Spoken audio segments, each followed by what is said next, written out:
العالمين والصلاة والسلام على سيد الأنبياء والمرسلين محمد وعلى آله وأصحابه أجمعين أما بعد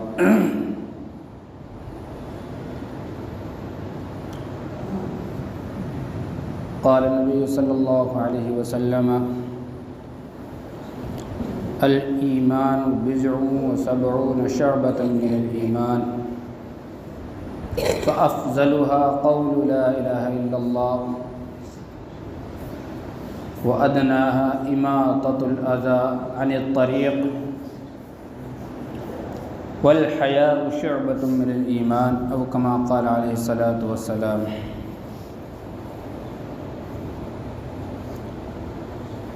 میرے محترم بزرگوں، بھائیوں، اللہ تبارک و تعالی نے ہم سب کو جو ایمانی دولت سے نوازا ہے،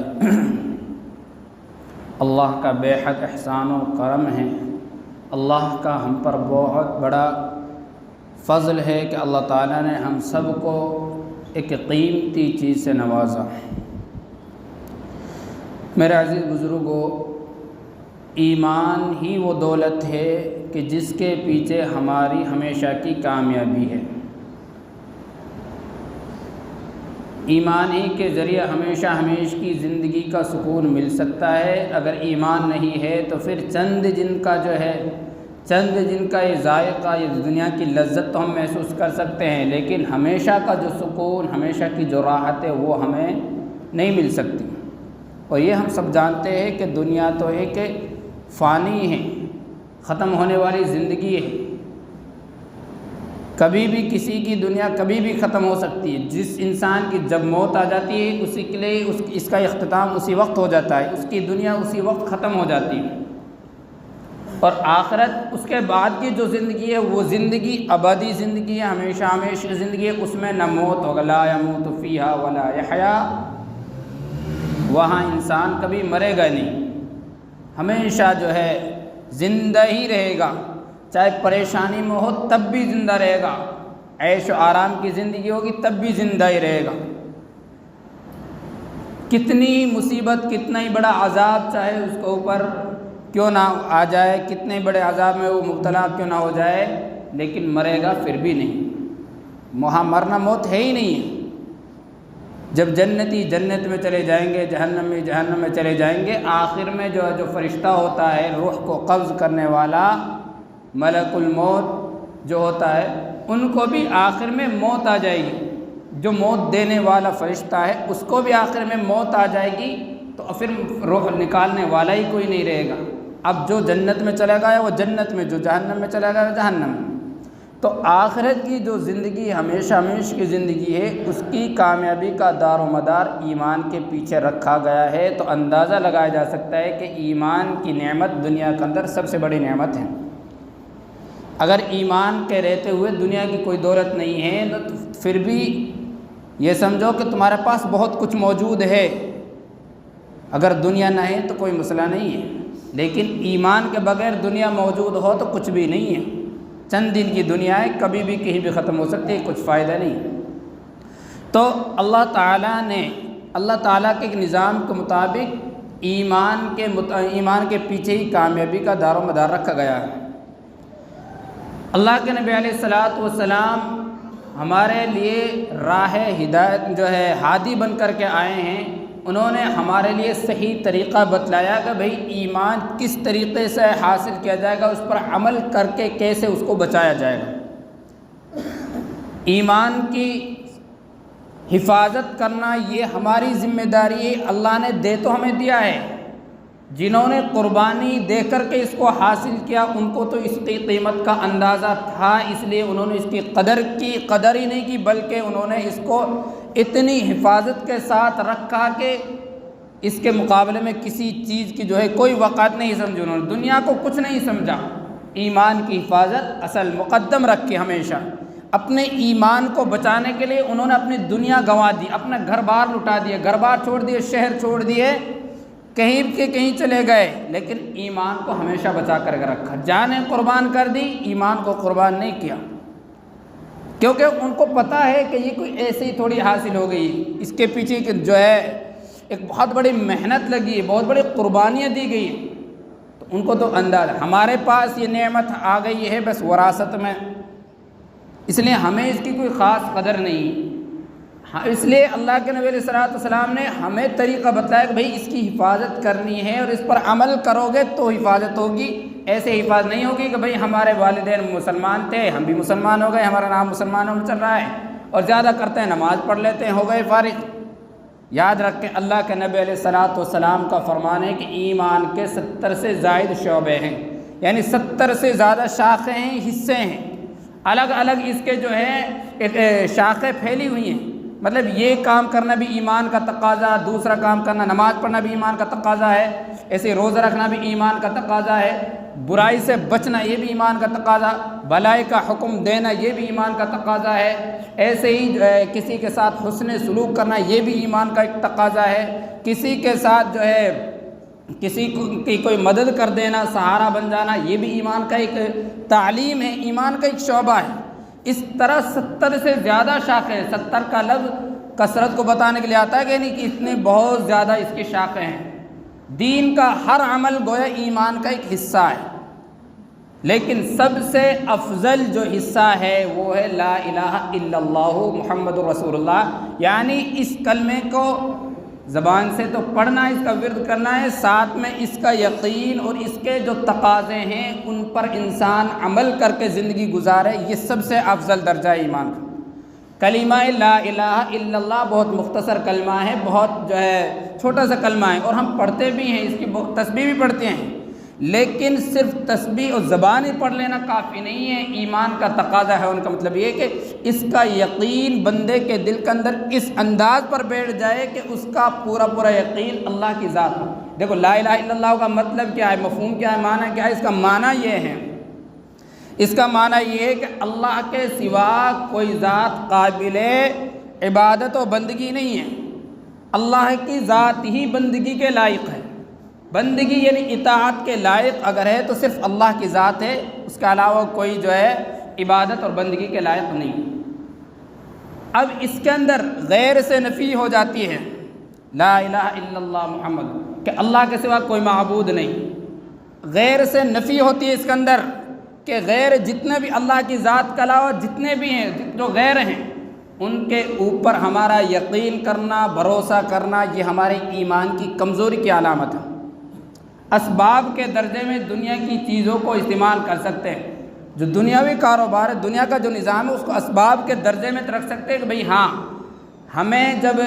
جو ہے غلہ تیار کرنے کے لیے کھیتی کی ہمیں ضرورت پڑے گی، لیکن رزق دینا، اس میں پیدائش کرنا، یہ سارا نظام دے گا اللہ۔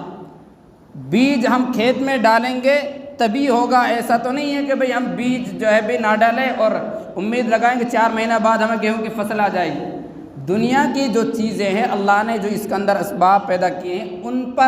ان کو ذریعہ سمجھ کر استعمال کرنا، صرف ذریعہ سمجھ کر تو استعمال کرنا ہے، لیکن یقین ہمارا اللہ کی ذات پر ہونا ہے ہر حال میں۔ تو بہرحال سب سے افضل درجہ تو کلمہ لا الہ الا اللہ کا، یعنی اللہ کی ذات پر مکمل یقین کا ہونا،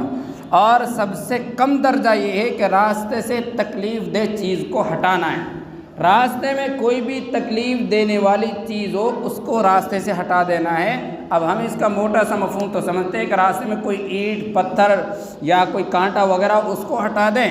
یہ ایمان کا حصہ ہے، اس کو تو ہم سب سمجھتے ہیں لوگ، لیکن اس سے بڑھ کر کے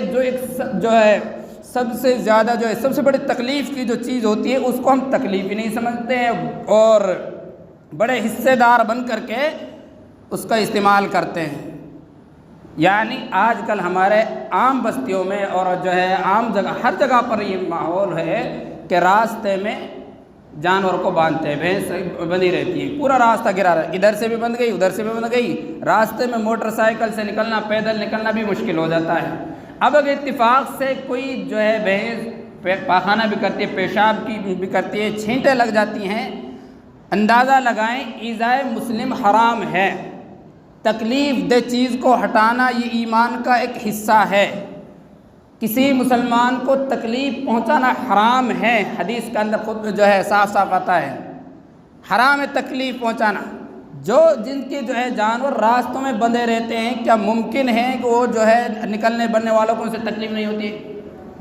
وہ تو جانور تو دیکھو ناسمجھ ہوتے ہیں، وہ راستے میں جب ان کو باندھے جائے گا تو وہ تو بیچ راستے میں بیٹھے گا، وہ تو آگے بڑھ کر کے بھی بیٹھے گا۔ نکلنے والی سواری کے لیے پریشانی ہو رہی ہے، وہ جو ہے اب نکلنے میں اس کو دقت ہوگی، یا تو جانور کو کھڑا کرے گا، ایک طرف کرے گا، ہو سکتا ہے اس کے کپڑے بھی خراب ہو جائے، چھینٹیں لگ جائیں، کوئی ان چیزوں کی طرف نہیں دیکھتا ہے۔ یہ تو وہ چیز ہے کہ جس کو ہٹانا ہر حال میں ضروری ہے۔ اگر ایک گھڑی یہ ہے کہ راستے میں پتھر پڑا ہوا ہے، اینٹ پڑی ہوئی ہے، اگر آپ اس کو نہ بھی ہٹا رہے ہیں تو کوئی بات نہیں ہے، لیکن ایسی چیز کہ جو آپ کی اپنی ذاتی ہو، اس کو جو ہے آپ راستے میں اسپیشل جو ہے اس کو باندھ کر کے رکھ رہے ہیں، تو یہ تو آپ خود بخود جو ہے لوگوں کو تکلیف پہنچانے کا ذریعہ بن رہے ہیں، یہ تو ایک حرام کام کا ارتکاب ہوتا ہے۔ اللہ کے نبی نے تو بتلایا ہے کہ راستے سے ہر تکلیف دہ چیز کو ہٹانا یہ ایمان کا تقاضا ہے، ہر مسلمان کی ذمہ داری بنتی ہے، لیکن مسلمان یہ ہے کہ راستے کو بجائے ہٹانے کے اس کو وہ روکتے جا رہے ہیں۔ یاد رکھیں، اگر راستے میں بندھے ہوئے جانور کسی کو تکلیف پہنچاتے ہیں تو یہ تکلیف پہنچانا حرام ہے، چاہے آپ کا وہاں پر حصہ ہی کیوں نہ ہو کہ بھئی ہم نے یہاں پر جگہ چھوڑ رکھی ہے، تو جگہ چھوڑ رکھی ہے تو آپ اپنی اتنی جگہ کا کیا احتیاط کر سکتے ہو کہ آپ کا جانور صرف اسی جگہ میں رہے گا اور نکلنے۔ اور یاد رہے کہ ایذائے مسلم ہر حال میں حرام ہے، اگر آپ اپنے گھر بیٹھ کر کے بھی کسی کو تکلیف پہنچا رہے ہیں تو وہ بھی حرام ہے، بلا کسی وجہ کوئی جو ہے بس ایسے ہی کسی کو پریشان کرنا،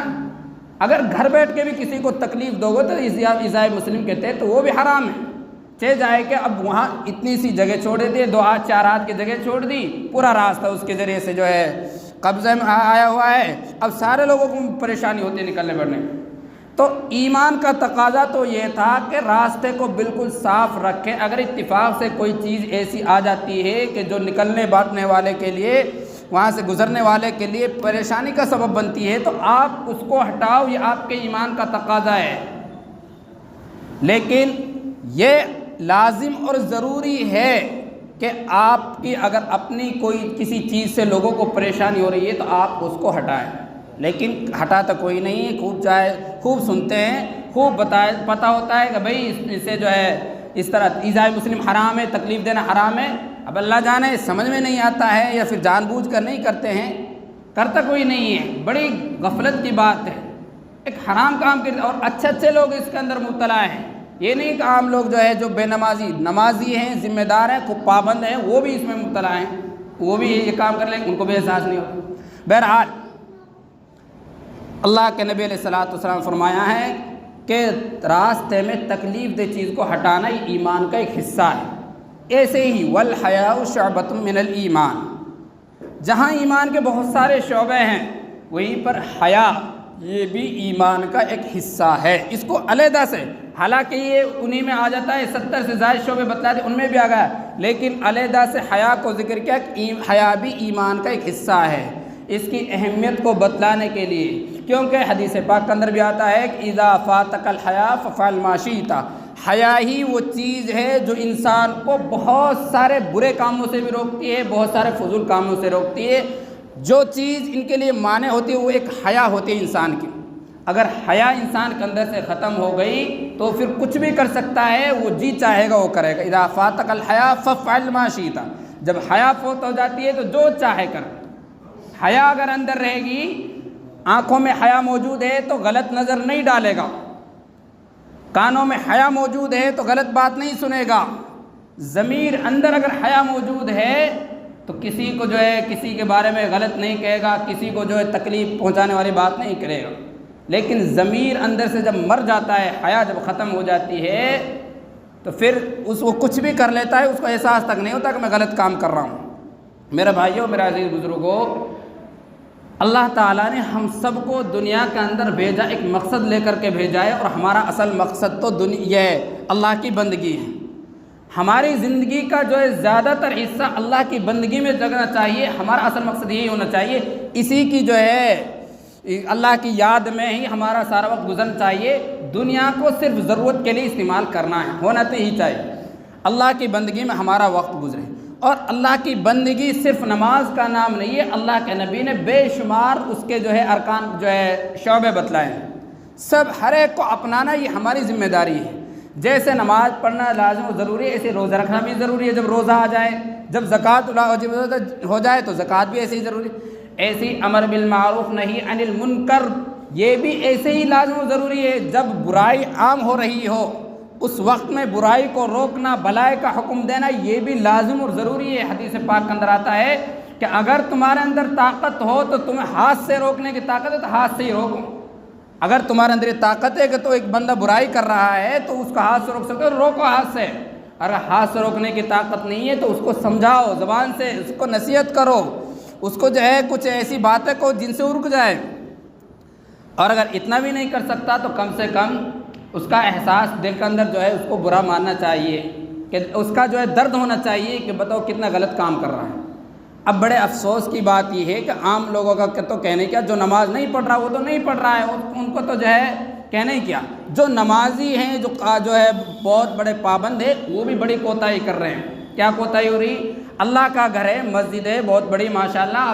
آپ سب کی بنائی ہوئی ہے، یاد رکھیں مسجد بنانے سے کوئی یہ نہیں ہے کہ بھئی آپ بہت بڑے جو ہے اب تو جنت کے ٹھیکیدار بن جائیں گے۔ مسجد کا عمارت جو ہے وہ آپ کو فائدہ نہیں دے گی، مسجد کی آبادی آپ کو فائدہ دے گی، مسجد کی جو ہے رونق جو بھی کچھ ہوگا وہ مسجد کی آبادی سے ہوگا۔ مسجد کو 24 گھنٹہ آباد رکھنا یہ ہماری ذمہ داری، پوری بستی کی ذمہ داری، اور یہ ذمہ داری ایسی نہیں ہے کہ اس کے لیے جو ہے ذمہ دار طے کیا جائیں، ہر انسان کو اپنے طور سے اپنا وقت نکال کر رکھنا چاہیے کہ بھائی اللہ کا گھر ہے، ہمارا مقصد تو اصل اللہ کی یاد ہے، اس کے لیے ہمیں اپنے طور پر ہر ایک کو اپنا وقت نکال کر کے مسجد میں رہنا چاہیے، یہ ہمارا عام مزاج ہر وقت ہونا چاہیے۔ لیکن اس وقت میں تو ہماری بڑی غیرت کی بات ہوتی ہے کہ جب ہمارے پاس اللہ کے مہمان آ جائیں اس وقت بھی اگر ہم ان کا ساتھ نہ دے سکیں تو یہ کیا بتائے، یہ غیرت مندی کی بات تھوڑی ہے، یہ غیرت مندی کی بات ہے کہ نہیں ہے کہ ایک مہمان ہمارے پاس کچھ لوگ آ گئے اللہ کے مہمان بن کر، اللہ کے دین کی دعوت کی خاطر آئے ہیں، وہ سیکھنے سکھانے کے لیے آئے ہیں، اگر وہی بندے آپ کے پاس آپ کی بستی میں کسی شادی میں کسی تقریب میں آ جائے تو پورا دن آپ ان کے ساتھ لگا دیں گے،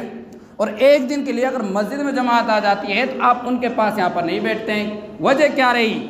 یہ جو ہے یہ کس چیز سے نفرت ہو رہی ہے؟ یہ لوگوں سے نفرت نہیں ہے، یہ مسجد سے نفرت ہوتی جا رہی ہے۔ ہم سمجھتے ہیں کہ بھائی مسجد کو تو اچھی عالیشان بنا لو، اس میں یہ کمی ہے اس کو پورا کر دو، وہ کمی وہ پورا کر دو، لیکن اس کی آبادی کی کوئی فکر نہیں کرتا۔ اچھے جو ذمہ دار ہیں وہ نہیں رکتے ہیں، جو ذمہ دار ہیں وہ نہیں رکتے ہیں، اللہ کے بندے 2 بندے 3 بندے بڑی مشکل سے رک پاتے ہیں۔ کیا یہی ہماری ان کی جو ہے خیر خواہی ان کے ساتھ، کیا یہی میزبانی ہے؟ ہم سمجھ گئے بھائی دعوت کر دی تو ہم سمجھ لیا کہ ان کا حق ادا کر دیا، ان کی میزبانی